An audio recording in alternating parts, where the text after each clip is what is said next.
I've lied to myself for years. That's one thing I've learned, like love ain't lies, right?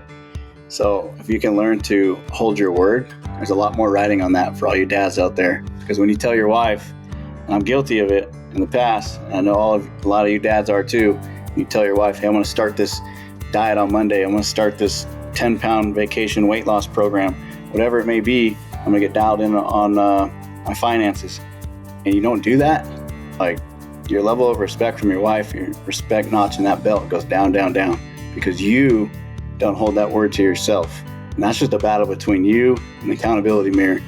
But who that actually ultimately affects is your wife, your kids, community, you. And it's like, man, this guy can't keep his word. Why would I trust him? Why would I lean into him? So as soon as I realize that, I have to do that on every aspect of my life. I like hockey stick, trajectory upward. Hold that word to yourself. What is up, my friends? Welcome to Rebel and Create's Fatherhood Field Notes podcast, where I interview incredible fathers, gaining wisdom from their stories for you and I to grow in our craft. I'm your guide, Ned Shout, father to 5 kiddos, currently ages 10 to 17, and husband to my rad wife, Sarah, working on our 20th year of marriage. So yep, I'm in the thick of it, and I am working daily to rebel against the low expectations for fathers and create a world where fathers know who they are as they show up for their families. You and I have the greatest opportunity to impact our world through the way we embrace our fatherhood role. This episode is brought to you by the Adventure of Fatherhood, helping men discover their powerful fatherhood role and build their fatherhood skills. The role of the father is to serve, guide, provide, protect, and of course, find joy and have fun in the messiness of it all. Today's guest is my friend, Chris Flores with Superhuman Fathers. We dig into the biggest mistake of his life, landing him in jail, fighting for his marriage, and how to implement core values in your home. Enjoy meeting my friend, Chris. Oh my gosh, Chris, I'm already smiling ear to ear. Super pumped to talk fatherhood with you, my friend. How are you today? Oh, I'm doing great. Appreciate you having me on. Heck yeah, bro. I've been looking forward to it. So right out the gate, I like to ask a couple questions to get the guests understanding who I'm talking to here. How old do you find yourself today? How old do I find myself? Man, I'd like to say a little bit older now, hanging around a lot of savages like yourself. So the wisdom you guys imparted on me, I feel like I'm definitely a little bit beyond my years with that, but that's just auditing my circle and being around humans like yourself. Yeah. So actually, how old are you today? I'm 35. 35. All right. Love it. Love it. How many years have you been married? 9 years. And how many kiddos do you have? 2 boys, 7 and 4, and then my wife is 16 weeks pregnant. Oh my gosh. Yes, bro. Freaking congratulations. That's so good, dude. So good. All right. Then where does your family reside? Where do you guys live? So we are in Temecula, California, just north of San Diego. Okay. And then we won't get too deep into this, but I love and hate this question. Now, the question is, what do you do for a living? And you can just give me a real brief answer to this. But here's why I hate the question. I hate the question because most men size each other up based on our profession. The reason why I ask the question is I like for other dads listening that it doesn't matter if you make 60 grand a year or $1 million a year or what your title is. When you have a wife that's pregnant or you have a son going through puberty or you have your daughter turning 16, we all wrestle with the same thing. So with that being said, what is it that you do for a living? All right, so firefighter, paramedic, been in the fire service about 15 years. And then on the side, working with Superhuman Fathers, a men's coaching group, men's accountability group, through fitness, nutrition, mindset training, fatherhood, marriage, and then also kind of run the first responders as well. So all the issues that we face as first responders, we kind of break that down weekly on Zoom calls so that we can all relate to each other's internal traumas and find a solution for that to show up as a better father. Love it, dude. Yeah, man. And I'm so grateful for Superhuman Fathers. You and I have messaged each other a lot. I mean, you put together the workouts. I've asked you a ton of questions about fitness. I mean, even the other day, I'm like changing up some things. And so I'm messaging you, asking. And so always super kind and generous to do that. But man, for me, you know, I know you were on my transformation call, but I made the I've always been in decent shape, but you know, before I turned 40, I wanted to look how I felt on the inside. So my 39th year, I really went after it. And thanks to you, Kyle, Ryan, and just the community, I was able to reach my goal. Yeah, that was a great one. That was aggressive, man. You went after it. That was a great transformation. It was fun, bro. It was a lot of fun. Okay. Question for you. I've been starting to ask this question. If you had to have one word tattooed on your forehead that really spoke to like who you are and what mattered to you in life, what would that word be? I'd put disciplined. Discipline. And what does discipline mean, and why is it important to you? Just hold my word to say what I'm going to do. I like to look at myself as disciplined in different areas of my life. So I'm disciplined and committed to my marriage. I'm disciplined and committed to my health and fitness. I'm disciplined and committed to my children and developing them and to contributing members of society. I'm disciplined into pouring into all of the Superhuman Fathers community, fire service, relationships, whatever it may be. I take pride in knowing if I say I want to do something, I'm going to do it. I love that, dude. I love it. And I think definitely over the last year, I learned a different level of discipline through being a part of Superhuman Fathers.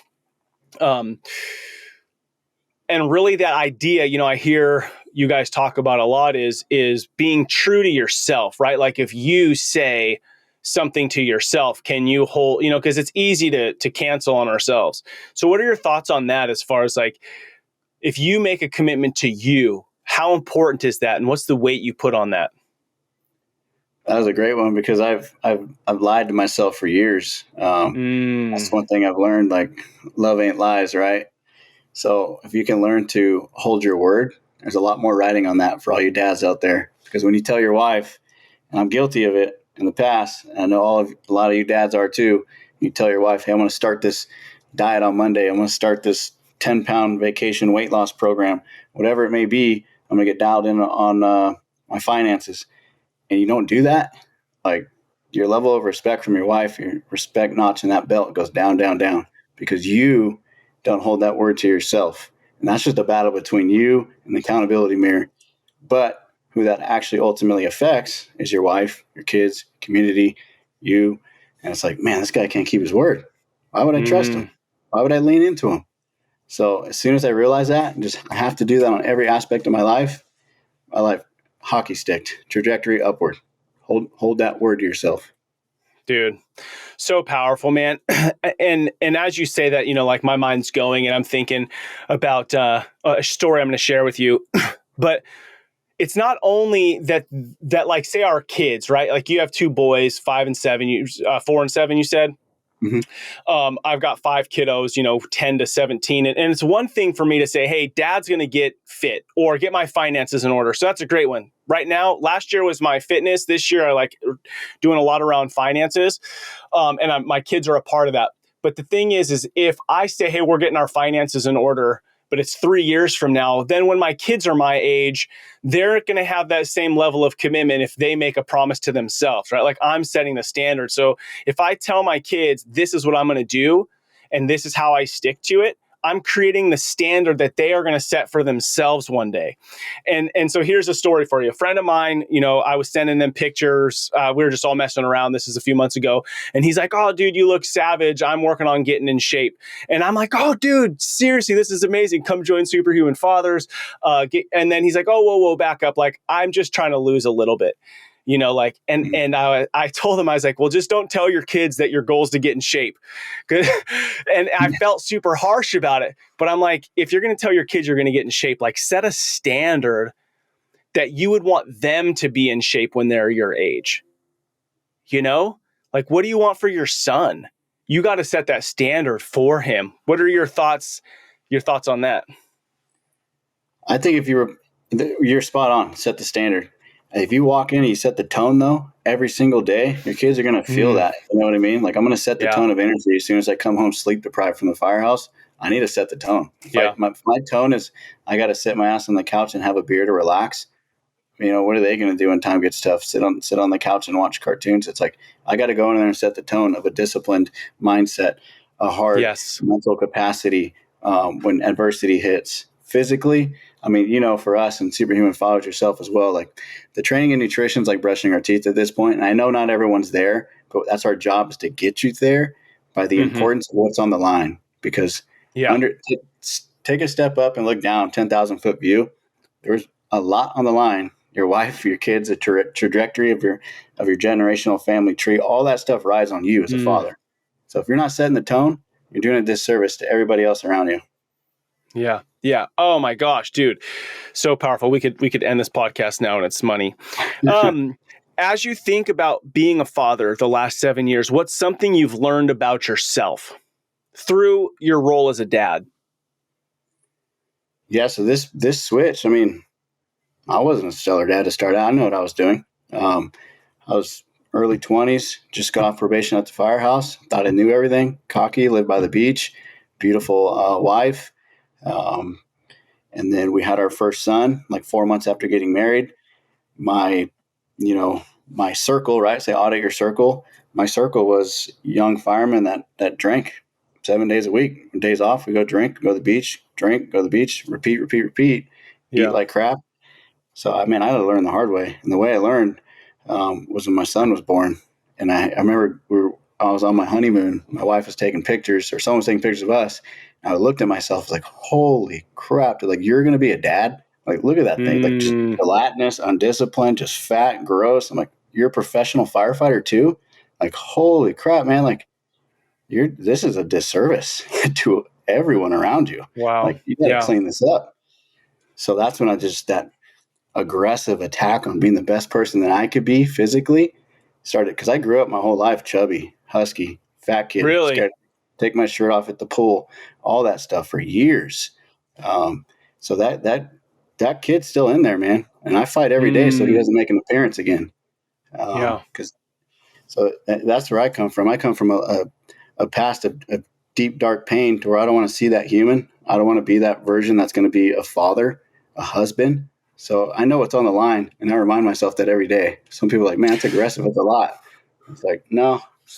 So what do you think caused that trigger, right? So there's this moment where you're at a crossroads.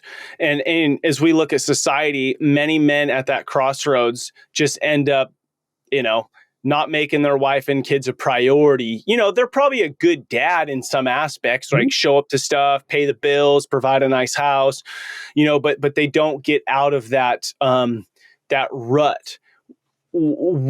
Because I think every man has the ability, right?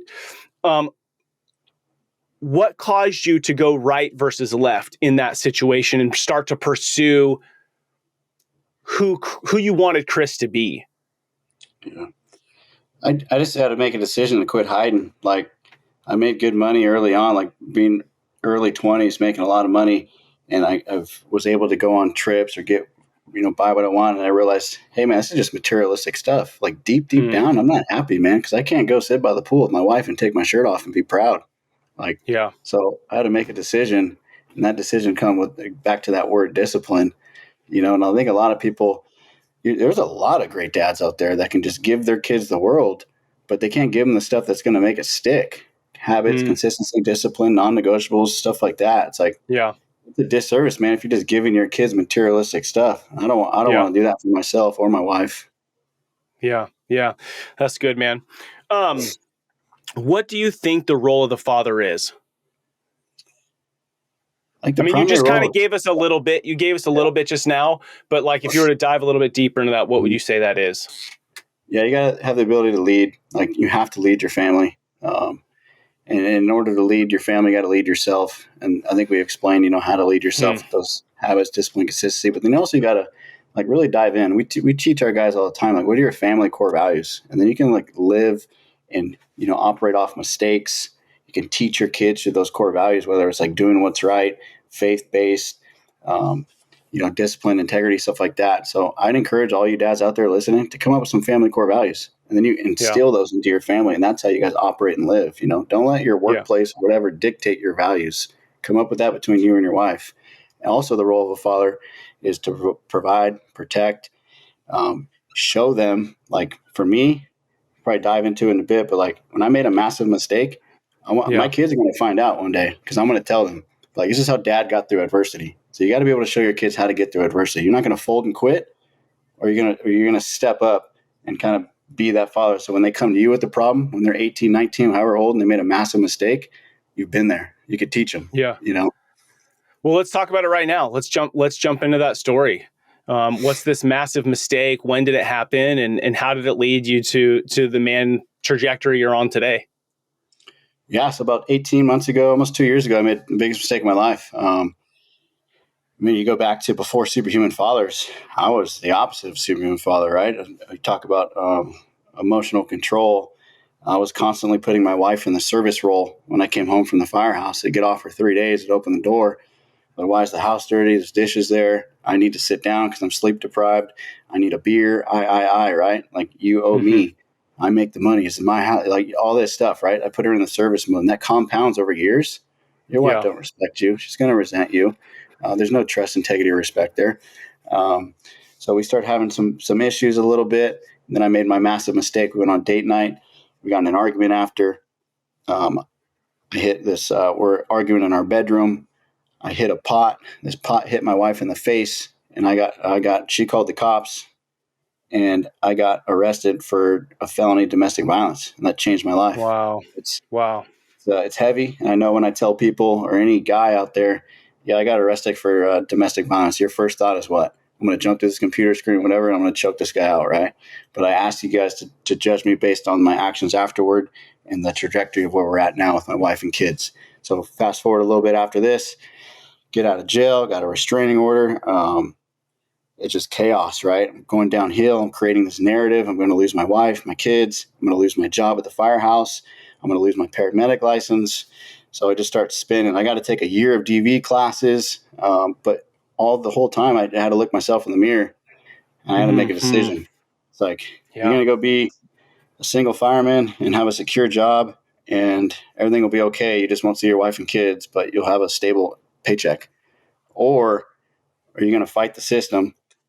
Go get your wife, go get your kids, show your kids how to overcome adversity, man up, own every ounce of everything in your life, and go get your wife and create this ultimate family that you want to create.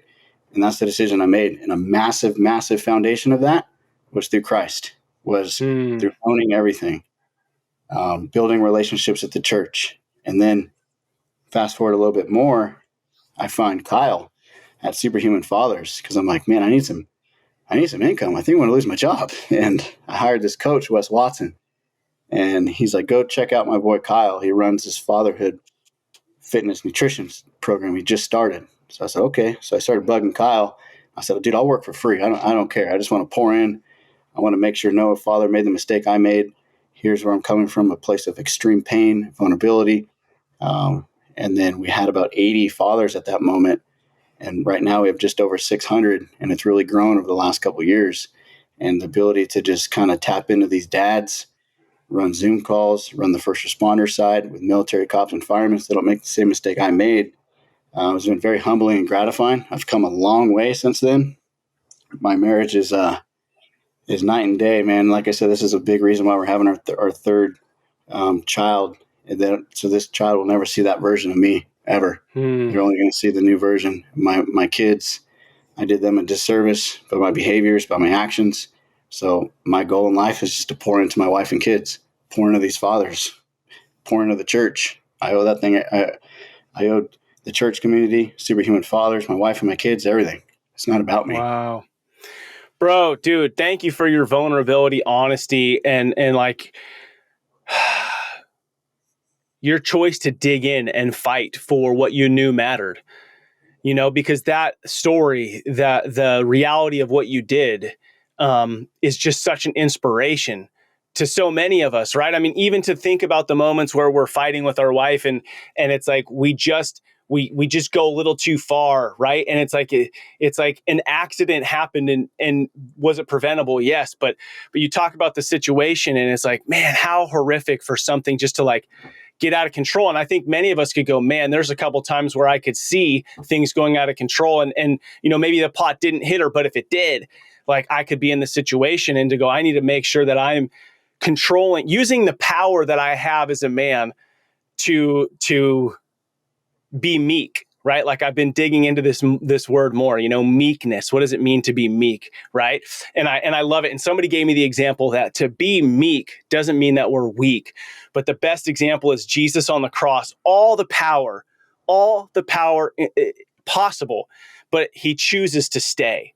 Right. And so same in that situation where I'm next level heated and my wife may be in my face, that I can stand there and die to myself and go like, there's something bigger here that matters. Like that's where I want to be. I wouldn't say I'm there today, but that's where I want to be. So I would love to hear from you. Like, how did you win your wife back over from the situation? Full responsibility for my actions of what happened, because I wasn't perfect after. Like, why did you call the cops? I was still following that cycle. And like, it was last about 2 months, right? I'm just like, that's when that awakening happened. Like, bro, get it together. This is all your fault. As soon as you come to realize that, take full responsibility. Every ounce of everything in your life that goes wrong from here forward is your fault. Your wife makes a mistake, it's your fault. Your kids make a mistake, it's your fault. So I got to own everything. It took a little bit, man. I mean, you talk about a stubborn, fireman that is used to having things maybe, go his way or not go his way. When you come into your marriage, it's a whole different perspective switch, So I just had to own everything, and that's where kind of it stemmed from. Yeah. Okay. This is really powerful. So I want to give people an example here, because you hear, I mean, on one hand, let me ask you this before I make the statement. To what level does it take two people to want to work on it? Right? Because your wife was willing to work on it. Is that true? Correct. Yeah. We had a lot of outside noise. We lost a lot of relationships with friends because they heard the word DV, right? And they scattered, but we also gained a ton more valuable, real relationships. Yeah. And a big part of that, again, was the church, going to church together. We didn't go to church before then, ever. I never, ever grew up. I'm 35. I didn't go to church until a year and a half ago, right? And I went with my wife, started praying with the pastor, praying with her, praying for this. And, so talk to me about this switch. Talk about this switch. How in the midst of this does Jesus come and connect with you? What does that look like? I remember kneeling by my bed asking, and I don't pray. Where were you? Where were you? I was in my bedroom, and I remember sitting there. I just got off the phone with like the state of California paramedic licensure, and there's like, you're under investigation, yada, yada, yada. I'm like, oh my goodness. And at the same time, I think work called me and said, hey, we're running an investigation. And then like, I think the courthouse, all within like 20 minutes, it's like boom, boom, boom, 3 of the heaviest phone calls, right? So everything's spiraling. And I was like, I have no idea what to do. For some reason, I just like started praying. I'm like, Jesus, if you're real. And I just went down this like massive prayer. I just remember like, oh my God, like this is transformative right now. Like, so I really believe I was put in that situation for a reason. Like now I switch it, right, and have the ability to impact massive amounts of fathers off my mistake. Versus, like you said, maybe that pot never hit her, and maybe the cycle of abuse, of arguing and putting my wife in the service mode continued for 10 years without any physical abuse. Talk about that. That's a whole different lens. Yeah. So was there a person in your life before this moment that, or what led you to go like, I'm at such an end of my rope that let's just see if Jesus is real? Is like, there anything you'd point to, any person that was influential, or is it just kind of like growing up in America, we just all know that this is something that's available? Yeah, honestly, no, I was just super lost and confused. I didn't know what to do, where to turn. All my friends were isolating me. I was alone at the time, and I don't operate off being a victim or anything, but I literally had no one to talk to because I was embarrassed of this story. So the guys that I did want to tell, I was too embarrassed. And the more I tell this story, the less it owns me. The more it can impact. Dude, that's such a powerful statement. Guys, if you're holding on to something, which many of us are, especially if we're rolling lone wolf and not in any kind of group or accountability, you're probably holding on to some stuff that's holding you back from your full potential. The more you bring it to the light, dude, the less power it has on you. And like, listen to Chris, you're not sitting here judging Chris. You're probably, many of us, it's like envious of the freedom that he's experiencing with his words. And he's not sharing the story for any reason other than to be authentically himself. So really beautiful. Okay, so going back, dude, your wife was willing to work on the marriage. And I think that's really important is that, she was willing to work on it. So it gave you guys a good spot to go from. Because sometimes it takes two people to want to work it out. But you had a smile on your face. How come? I just realized a massive part of this was we started this. We committed first to going to church, right? I started doing that, but then we committed to this program. It's like the 75 Hard Andy Frisella program. It's like a fitness deal, and part of it has some daily checks in the beginning. We did this together, and part of it was like some personal development stuff. So we get up at 4:30 in the morning together. Our kids are sleeping. We'd go downstairs. We'd get our reading in, our faith-based stuff in, whether that's journaling, meditation, or prayer. And then we write down kind of 5 daily tasks that we would do together that we would get done, accomplished, and then we both go work out. We did that every single day for 75 days with a controlled diet, with 2 workouts a day. One has to be outside, one has to be inside. And we did this together, and that like exploded our marriage, like doing stuff together, seeing results together, aligned. So, and it was really good because it allowed, you talk about the trauma side of it, like your trauma could be, transmitted into your kids, or you can use it to transform them into, people that can learn from my mistakes. And I just refuse to let that trauma be transmitted into my kids. Bro, okay, so talk about this for a second, because I don't want people to gloss over what you just said. Your problems will either be transmitted to your children, okay? Whether you want to say, generational curse, it's from my DNA, my dad was an alcoholic, I'm an alcoholic, my kid's going to be an alcoholic. So you got partially, probably this science-based, it's in your DNA, whatever, which true, okay? Or it's transformed. So you choose to be that milestone that transforms what's happening. And I would argue, and I think you'd say the same thing, and you give your response to this, that say it's true. Let's just use alcohol because that's easy. If I choose at 40 years old to break that alcoholism, if my kid's 15, that will still be transformed into them, right? That they're not going to have to go break that curse because I did, if you want to call it a curse. What are your thoughts on that? I mean, you just said it, but I think this is huge because some guys, I think, will walk around with their BS and not live to their full potential because they're okay being a piece of shit, right? But are you okay with your daughter marrying a piece of shit? Are you okay with your son being a piece of shit? Probably not. But that doesn't mean you just set a standard for them that you're not willing to live by. You have to go live that, not just say it.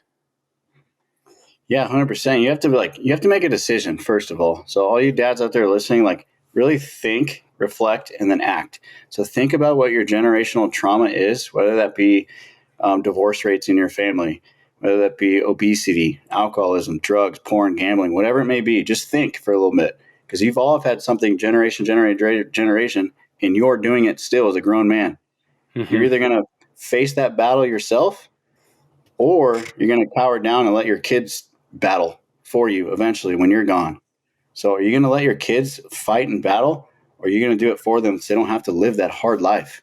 Because there's one thing out there. For me, for my family, everybody always drank. It is what it is. I mean, great humans. There's no AA stuff, deep alcoholism, but everyone just drinks. It's just common, drink. And for me, it's not aligning me where I want to go. So I'm going to be the one in my family. There's my decision, right?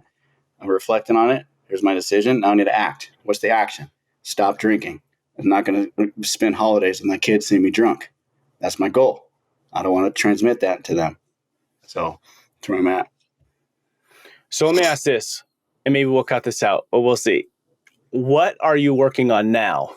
So, So I'll give you a second to think about it. So as you made that statement just now, and I wasn't going to ask this or say this, but as you say, what is it that you maybe got from your parent that you're now passing down? And there's probably multiple things, but something that I've been kind of conflicted with recently is this in the back of my mind, there's always this pull that I got to get one more thing done for work. So like sometimes I'll pop into my phone or pop into my computer. And I saw that with my dad. Like my dad very much had just like work is so important to him, so important to him. And in a lot of ways, it is important to me. And I spend a great amount of time with my kids. I'm very connected with my kids, but there's still, I mean, even before I came in here, my friend who's visiting with us made the joke, like, am I getting work Ned right now or am I getting fun Ned? There's kind of these two versions of me that people see.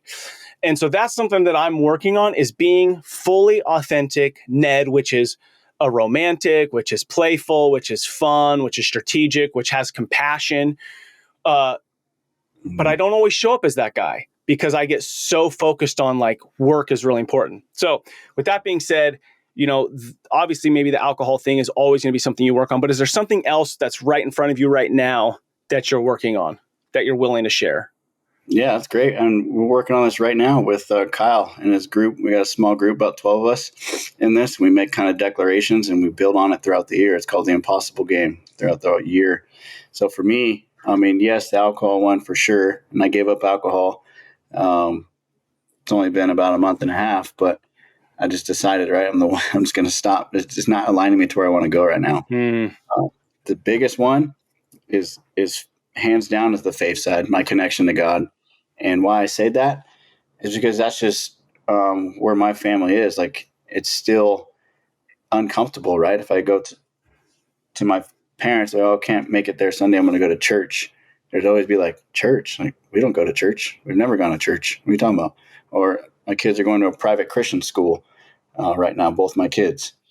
No one's ever done that in my family. Why are they going there? You know, it's like, well, I want them to align with their values, their mission, and I want them to live that lifestyle, servant leader lifestyle, you know? So I got to lean into it. I know I'm still a little uncomfortable with it. I'm like, yeah, I'm going to go to church, or yeah, I'm going to pray, or whatever it may be, you know, pray with my wife. Fellas, if you guys want to get really uncomfortable, like, I have no problem praying on my own. Like, pray with your wife. You know, if you're not used to it, for me, it's like, it's a little weird. What am I going to say? But just lean into it, man. The bond you guys will create will make you guys only progress forward.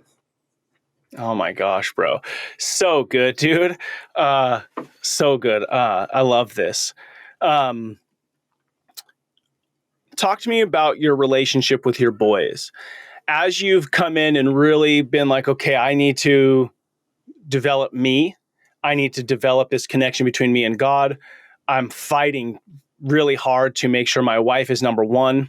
I've got a job that is demanding on my body. I've got this business organization that I'm a part of that is like so exciting, and 600 men are choosing to like change their lives, right? And there's got to be, I mean, text messages and videos and stuff constantly, like with dudes who really need help. So in the midst of all of that, right, that's so important.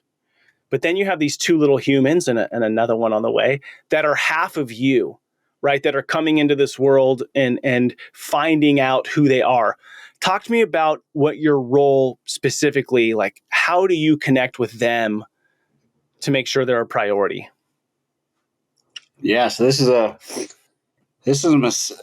took a long time to even start making some progress toward, because I was living a whole different lifestyle. You know, I was still working out, training, but like mentally, the emotional discipline, showing up, all that stuff. I worked a ton of overtime. I was always gone 4 days, come home 1, gone 3. So there was no real deep connection. And I had a straight up coming to Jesus moment. Like, I remember when I just got out of jail and I had a week-long restraining order, I started thinking like, man, you just wasted your kids' lives. My oldest was, I think, 6 at the time. My youngest was 3. I was like, 6 years, man. 6 years your kids have seen you like this. Like, what are you doing? Like, okay, now make a decision, right? Make a decision, reflect and act. So now I don't waste a minute with my kids, man. They want to, I tell our guys all the time, like, you got to have the structure in your systems when you're going to play with your kids, what you're going to do. You got to map it out. So I make it a priority to put my damn phone away. If my kid wants to get on the ground and play Legos or trains, like, we're doing it. We're doing everything together that we can. I wanted to show them like how to treat their mom, how to treat members of the community, be involved in sports. Like 2 days ago, I made my oldest was acting up, and I made him write down the 5 things that's most important to him. And he started putting like Nintendo and stuff. Like, no, bigger items. So we came up with like God, telling the truth, trust, respect, integrity, family. And he's like, yeah, you can see his little eyes pop up. He's like, oh, I get it. So I want to teach my kids like how to be contributing members of society, how to bond, how to do hard shit together. We do push-ups all the time together. They see me do it. They want to do it. I went on a ruck pack hike around here, and they jumped behind me on their bikes and scooters because they asked, hey, you going to work out early? I'm like, of course. They're like, can we come? I'm like, oh, yeah. So we're just doing things together, man, over and over and over. So you got to realize what you have, the impact that you fathers have in those little humans' brains are moldable. So mold them into, an asset, not liability. Powerful, dude. And how does that start to shift, right? Your 7-year-old is starting to have like a different level of understanding than your 4-year-old. So what's something you can do with your 7-year-old that maybe you're not able to quite do with your 4-year-old yet? Probably my 4-year-old is pretty damn smart, but my 7-year-old, he hears, listens, sees everything. So how you directly talk and treat your guys' wives, how I treat my wife, they pick up on that stuff every day. Hug, kiss, whether it's yelling, arguing, making her dinner, making her like doing acts of service. They catch up on all that stuff, and they see that. And then they're going to do that to mom. They're going to take care of mom. I say, Dad's gone, dude, at the firehouse. I need you to be the leader. I'm proud of you, dude. I love you. He's like, oh, I got you, Dad. I'm going to do it. So you task them with opportunities to serve. That right there. Task them with opportunities to serve. That is what it means to be a man right there, right? Because you're passing down to your son, like, this is who you are. Like, this is what it means to be a Flores, right? Dad's not here, you step in, right? You step in, you're the leader here. And what it means to lead, because you talked about this earlier, you use the word lead. And I think this is such an interesting word, and I'm going to ask you a question about this in a moment, but I'm going to task them. So I'm going to bestow upon you the stewarding, this responsibility, and it's an opportunity to serve, and to serve your mother, and as soon they're going to have a little sibling to serve, which is incredible. But I think men, all of us can do that. It doesn't matter where we live, what our job is, how much time we have at home, right? Some of us might have to be at work 60 hours. It just might be the case. But we can give our kids opportunities to serve and show our sons, especially, what it means to be a man. So I want to ask you about this. So this is really interesting. You brought up lead a couple times, and I think our society is all about, we like leadership. Leadership's great. Leadership's important. But a lot of times we focus on leading ourselves, right? Like personal development. It's really about leading, but it's that I want people to follow me. I want to be important. And sometimes I think it's easy to do out in the workplace or maybe in the firehouse, right? Because in the home, it's different. In the home, you can't lead the same way you can out in the world. Because truly, like, I could lead at my company and really be an egotistical asshole that everybody is like, just kind of does what I want. And I could feel like I'm a great leader because the money's there and my employees are staying because I pay them enough to not leave. But to lead in your home really requires you and I to die to ourselves, right? So you talk to me like, what does it mean to lead in your home? Yeah, so number one, it's not about you, right? Number two, big shift, which is a big shift from what the world says being a leader is out in the workplace. I mean, I'm kind of generalizing, right? But it's very apparent at home that you got that it's not about you. 100%. Yeah, and I like to tell our guys, like, service over self, right? So what service can you provide daily? And how you do that is when you go into your home, like, I go back to those core values, like, are you leading with those core values every single day in your actions? Whether that be cleaning the damn house, whether that be giving your kids, remember that task to serve, like, you come up with a power list, right, of 5 items we're going to do today. Here's what we're going to do today, fellas. Or getting your wife's anticipated needs. Like, I know what my wife needs on Sunday, because Sunday we text each other, what are your needs for the week? So Monday, Tuesday, Wednesday, Thursday, we know what we need, right? For my wife, with 2 young boys. I know her sanity is she wants to go escape and get a workout in. Perfect. Yeah. I'm going to watch the kids. It's planned. That way there's no argument. Like, you're going to go work out? You never told me this, yada, yada, right? It's like, it's already planned. Anticipating needs. Like, you guys got to just cut the shit, man. Just figure out what your wife wants, right? Whether it's meal prep, workout, time alone, whatever it may be, because you got to serve your wife. Like, she's going to bring you way further than you can by yourself. I look at my wife. She is like just grenaded me forward in my progress. All this stuff within the belief she has instilled in me, because I've poured into her that I will change for this family and her. And now she's just pushing me like, hey, I want you to go all in here, here, here, here. Like, it's been insane, because I have self-doubt all the time. And the real foundation of this is my wife and God. And I know Jesus is putting me in this position, but then you have my wife like on my ass saying, you got to go, you got to attack. Like, I believe in you. Let's do this. Like, it's astronomical the way that if you pour into your wife, the return on investment you'll get. So good. So I'm going to ask you this. This is a little bit of a test, so we'll see how it goes. And I'll preface this with, I couldn't do mine if you asked me without looking. What are your 5 core family values? So do what's right. Leadership through action. We have, it's in my phone too. Respect is on there, and faith driven. And then so that's 4. I got to look at the last one. That's mine on the spot. Okay, so here we go. So the only reason I'm able to do this is because I have them written on the wall, right? Mm-hmm. But I've never asked this. And let's start with this. I went to a workshop on core values. I still couldn't tell you what mine are as a family. I went to a business one, and they had like 100 leaders stand up. Who has core values in here? Every single one of them stood up, right? For your business, who has core values? Everybody stood up. And then it says, okay, keep standing if you could name them all. Right? So half the room sits down. Then they ask something else. And then they ask the question, then it was if your employees know what they are. And almost everyone stood up or stood down. There's like 10 people standing left. And it said, now, do your clients know what they are? And everybody sat down. Right? So it was like this aha moment that we say, like, we have these core values and we're living them out.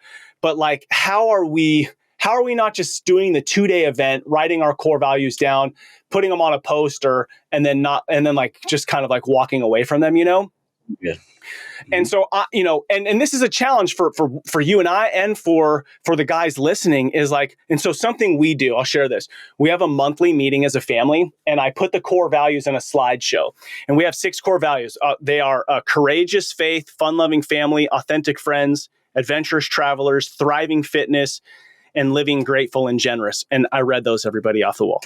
But, I'm going to memorize them. But here's something cool we do is, my kids are 10 to 17. We do a monthly family meeting, and we have our vision statement, and then we go to our core values. And I'll find pictures from the month, and I'll put like one. So like this last month, my wife is really into fitness. So the picture for thriving fitness was my wife and I at the gym.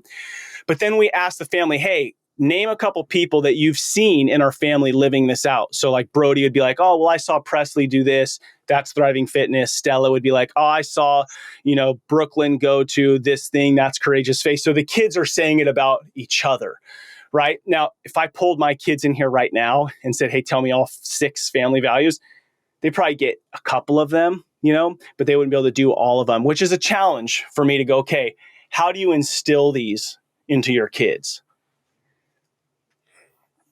For me, when my kids make mistakes, I make them read them. Maybe that's not the best hack. No, I think that's awesome. Because I can't, you're 7 and 4, right? Like, yeah. I grew up, my dad was a drill instructor. So I had to make my bed and clean my room before I left my room every day.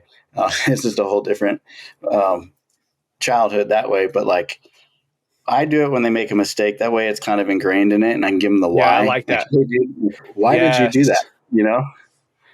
Well, that's powerful, dude, because you're giving that. So I think dads pick up on that. Like, you could then use your core values. Like, dude, it's so powerful what you did with your son. You're like, hey, what's important to you? He's like, Nintendo, whatever. You're like, no, what's bigger? He's like, well, family, mom. Like my son would be like, mom's important to me. Okay, then why are you talking to her like that?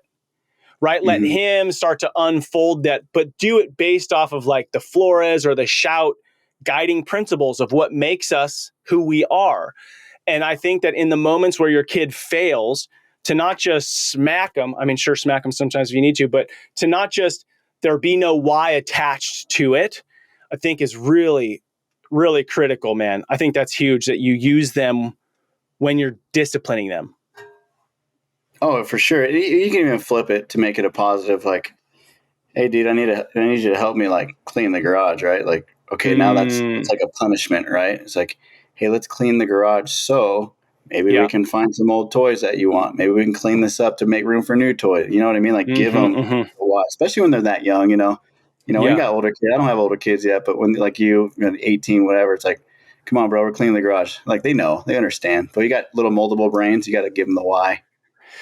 Well, I'll tell you, bro, my 14-year-olds still want to give me crap when I want them to do the dishes. And I'm like, bro, really? Like, we fed you. Never ends. My wife and oldest daughter just did like a calculation of the amount of time my wife has spent making us all food. And it was something outrageous, dude, like 7 years or so, like some crazy ass number where you're like, hey, check it. Mama spent 7 years of her life making all of us food. So when you ask, I don't like this, can I have something else? No wonder she's like, no, dude, no, you can't. Oh my gosh. So, bro, a question I ask every guest, and you've already said so much around this, but we'll see if anything fresh pops up. But it's called Fatherhood Field Notes, and you're already doing it. Open up your life, man. I mean, opening up every aspect of it to share with us. But the mantra behind it is rebel and create. And this could be applied to, I rebel against being on my phone dinner time so that I can, create great time with my family, to I'm rebelling against, what it means to be a man in this world, et cetera, et cetera. So when you hear rebel and create, what's something that you are currently rebelling against, and what do you hope to create out of that rebellion? That's a great question. And I'll tie in Superhuman Fathers to that one, because now, I go into an environment, I'm picking apart like, oh man, I can help that guy, and I'm not better than anybody. I mean, I love helping people and pulling the best version of themselves out of them. So it's like, man, that guy's doing his family a disservice, man. That guy's huge over there. That guy can fix that. I can help him. Or, this guy's yelling at his kids for something that's probably his fault. I can help him. So I want to rebel, and I want to rebel against all the mediocrity in today's society with fathers. I want to rebel against, creating a culture of winning and celebrating others' wins and getting rid of the selfish, entitlement shit that we have going on. I want to create leaders in our community. I want to make our kids assets to the community and giving back and really driving home that service leadership stuff. I want fathers to understand, and I say this with an extreme amount of passion because of the pain I was in. I want fathers to understand the amount of impact and the influence they have on their kids. You don't just have kids and go on these little family vacations and life's great and yada, yada, yada. Like, you have a massive, massive responsibility. Don't take that lightly. I want to rebel against the attitude toward that. And that might not be everybody, but I know there's a lot of people out there that think that, because I was one of them. And then I want to create an undeniable father through accountability, through discipline. I want that father to have a tribe, a community. It doesn't need to be Superhuman Fathers. It could be whatever you want, but you need to get around winners. You need to get around people that are better than you. If you go into a room and you're the best person, you need to get the hell out of that room and go find someone that's going to push you. You need mentors. You need coaches. That's what I want to rebel against. And I want to create that just superhuman father that's just a massive, massive, loving, respectful human to his wife and kids. Dude. Well said, bro. So beautiful. And I always say, it matters that I don't just serve well in my home, but that I'm out inspiring other dudes to do the same. Because like my kids, I want them to have great families. I want my grandkids, my great grandkids to have other men and women to marry. But that's only going to happen if Chris is a great father. If you listening are a great father. And what does it mean? Like, you are serving your home by dying to your selfishness, right? And just digging into the man that you were designed to be, dude. A freaking creator, a gardener, a security, a protector. Man, it's just such an opportunity. I think, dude, as Chris, you talk about it, once you unlock that for a man and he looks in the mirror and he's like, I'm not just an insurance salesman. My purpose isn't this. My purpose is to like pursue a woman's heart and watch her beauty unfold before my eyes as I love her for 50 years. Right? As I pour into my daughter and she's this amazing, strong, confident woman, my son knows who he is as a man at 40. Like, dude, that is purpose worth fighting for. Like, it doesn't matter what I do for work now anymore. Right? It's like, dude, we have a kingdom and it ain't our job. It is our home. What an opportunity. Massive. Dude, it's massive, bro. So yeah. So with that, my last question is a legacy question. Imagine 40 years from now, okay? 40 years from now, you're coming towards the end, right? And you are looking into the homes of your children. And they're, at some level where you are today. What is it that you see in their home and you just big old smile on your face like, man, the work I did, that day in, day out work, it paid off. What is it you see in their homes? I want to look down. I want to see my kids just being absolute just followers of Christ, understanding the importance of how they're living and acting inside their homes as well as outside of them.